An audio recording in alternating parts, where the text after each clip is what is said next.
देखिए, कल जो बजट आया है वो एक तो पीपल्स फ्रेंडली बजट है, और जवान, किसान, और उसमें वुमेन का खास ख्याल रखा गया है। और उसमें जो कश्मीर की जो इकानमी बूस्टर जो डिपार्टमेंट है वो टूरिज्म डिपार्टमेंट होता है, और टूरिज्म का खास उसमें ख्याल रखा गया। जो इंटरेस्ट फ्री लोन्स उसमें दिए गए, और जैसे कि आपने देखा है कि कश्मीर में टूरिज्म का बहुत ज़्यादा, इसकी इकानमी बहुत ज़्यादा इसका असर रहता है। और एक तो यहाँ के यूथ को उससे जॉब मिल जाएगा, और वो खाली जॉब लेने वाले नहीं, जॉब जो जनरेटर वो बन जाएंगे।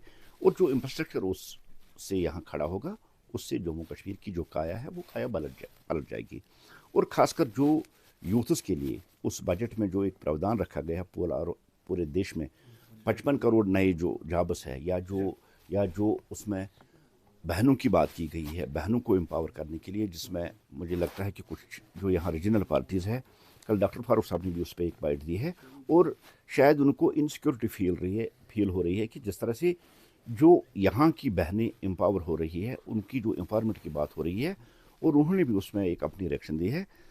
मगर मैं डॉक्टर फारूक साहब से ये कहना चाहता हूँ, जिस तरह से कल जो बात हुई है यहाँ की बहनों को, यहाँ की वुमेन्स को एम्पावर करने के लिए, उससे घर और ज़्यादा खुशहाल होंगे, और कोई घर टूटेगा नहीं। क्योंकि अगर एक घर में दोनों हस्बैंड वाइफ कमाने वाले होंगे तो मुझे लगता है घर ज़्यादा खुशहाली होगा, और उससे कोई घर टूटने का खतरा नहीं है। टोटल मिला के अगर देखेंगे, टूरिज्म की बात हो, वुमेन्स की बात हो, एसटी की बात हो, टूरिज्म की बात हो, और 16,096 करोड़ का जो एक्स्ट्रा जो पैकेज इसमें दिया गया है, जिससे जम्मू कश्मीर की डेवलपमेंट और ज़्यादा तेज़ होगी, जम्मू कश्मीर का विकास होगा, जम्मू कश्मीर में रोज़गार के ज़्यादा मौके फराहम होंगे, और जम्मू कश्मीर के यूथ्स में उसमें जो रोज़गार के मौके वो ज़्यादा होगी। टोटल हम अगर कह सकते हैं, पीपल्स फ्रेंडली बजट है, आम लोगों का बजट है, गरीबों का बजट है, बहनों का बजट है, जवानों का बजट है, बिजनेसमैनों का बजट है। हम इस बजट का वेलकम करते हैं और इसका खुशामदीद करते हैं।